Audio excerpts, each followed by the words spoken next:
Hi friends! So we're almost finished with our book. Today I'm going to start chapter 7. The last of the Really Great Whangdoodles. The great hall of the palace had been turned into a laboratory. By some incredible means, the Proc had managed to obtain all the things the professor asked for. The professor was stunned when he entered the hall for the first time. The vast, normally empty room was now filled with the most modern scientific equipment, plus benches, chairs, blackboards, bottles, and tubes of every description. But where did you get all this? How could you possibly manage it? The Proc looked a little smug. I borrowed it. You borrowed it? From your laboratory at the university. What? Don't worry. I'll put it all back. You do your job. I'll do mine. The palace was bustling with excitement. Everyone had been advised of the remarkable experiment that was being conducted. As a result, the professor was given the utmost respect and attention. He began to work. The children wisely left him alone, but towards the end of the first day, they did peek in on him just to make sure that he was all right. They found him seated on a high stool, his head in his hands. Sheets of paper were scattered all over the floor. A waste paper bin was full to overflowing. The blackboard was covered with formulas. Lindy touched the professor's arm. Everything all right? She whispered. Oh, my dears, I'd quite forgotten about you. He seemed very distracted and rubbed his eyes wearily. I just don't seem to be able to get anywhere, he sighed. It will take a miracle. It's a miracle that we're here, Tom reminded him. Yes. Remember what you said about that, added Ben. You said miracles only happen after a lot of endeavor. A mind has to be ready and open before a miracle can happen. But that's just it, the professor replied desperately. That's the problem. Right now my mind isn't open. I've been sitting here thinking so hard. I realize now why I was unable to cross the bridge, why I couldn't see it. I was torn between two worlds. I was preoccupied with my forthcoming journey to Washington, and I was worried about finishing my paper. I always worry if my work is not completed. So the real world was fighting with the world of my imagination. My concentration was hopelessly ruined. Well, if you realize all that, can't you make it right? Ben said simply. The professor was annoyed. Do you have any idea of the magnitude of this miracle you're asking for? I couldn't see the bridge, yet you're asking me to make a whangdoodle. I know what you need, Lindy said in her practical voice. You need a scrappy cap. That's it, cried Tom. It would help you to concentrate.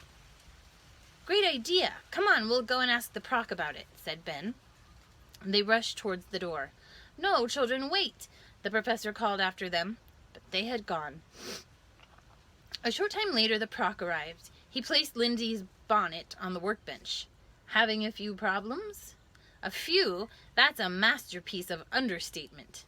Well, try the bonnet. It might work. Oh, come on, my good fellow.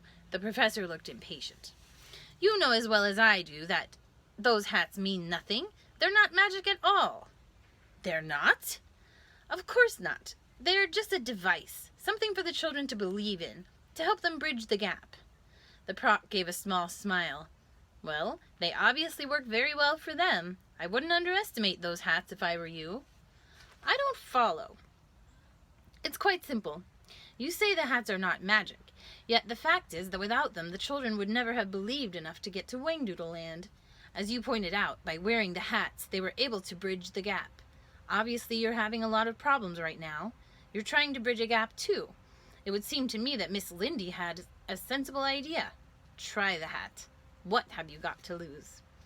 The professor banged his fist on the table. But I'm telling you, the hats are just a contrivance. There's nothing special about them. If you say so. The Proc was irritatingly calm. He eased himself to the door with his long gliding walk. See you later. Proc, what if this experiment is a failure? Supposing I don't succeed? The Proc opened the door. I suggest we wait and see how you get on. If I don't make another whangdoodle, you're not going to give us the hats, are you? You intend to keep us here. You're not going to let us go at all. But how can I possibly keep you here? The Proc replied innocently. You just said that the hats mean nothing. I couldn't stop you from leaving. Yes, but you know the children believe. Right now, the children are having a grand time and couldn't care less about going home. I suggest you stop worrying about them and concentrate on making a whangdoodle for His Majesty. Plenty of time later to talk of going home." He quietly left the room. The professor stared after him and thought for the umpteenth time that the proc was a maddening fellow. He sighed deeply and looked at Lindy's hat on the workbench. He picked it up and turned it over in his hands. In the olden days, people really believed that magic emanated from the hat. They believed in the hat just as much as they believed in the whangdoodle. Ben and Tom and Lindy certainly believed that the hats were the reason for their success. Was it possible? Could he have underestimated the scrappy caps? Were they magic after all? The professor considered the possibility, and very slowly put the bonnet on his head and tied the ribbons beneath his chin. He sat still and waited. There was an uncanny light in the great hall, but he was used to that. His years of practice had taught him that any period of sustained concentration brought with it a feeling of bright, strong light. The children had discovered that also. He looked around the laboratory at the familiar equipment and at his notes and equations. He rested his chin on his hands and thought about the whangdoodle. Quite suddenly, it happened. A strange sensation crept over him. There was a feeling of lightness, as if a great weight were being lifted from his shoulders. He forgot about the children and the proc. Thoughts and ideas flooded into his mind like the water that raced down the hillsides to join the Golden River. The professor reached for a pad and pencil and began to write as fast as he could. I now finish our chapter, or continue our chapter, in our next video.